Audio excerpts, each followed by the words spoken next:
ঘুরে বেড়াচ্ছে আন্তর্জাতিক ৪৯তম কলকাতা বইমেলা। আর সেখানে একটি স্টলে এসে দেখতে পেলাম একটি পুরনো মরচে ধরা ট্রাঙ্ক।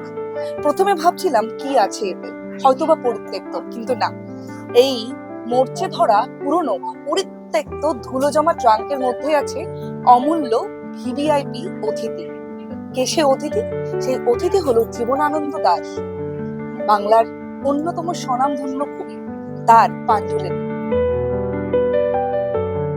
এবার বইমেলায় আমরা এই জীবনানন্দের পাণ্ডুলিপি সমগ্র কবিতার বইটি প্রকাশ করতে পেরে অত্যন্ত আনন্দিত। ডক্টর গৌতম মিত্র তার বহু সাধনায় প্রায় 100 বছর পরে একটা কবিকে আবার জাগিয়ে তুলেছেন তার পাণ্ডুলিপি উদ্ধারের মাধ্যমে।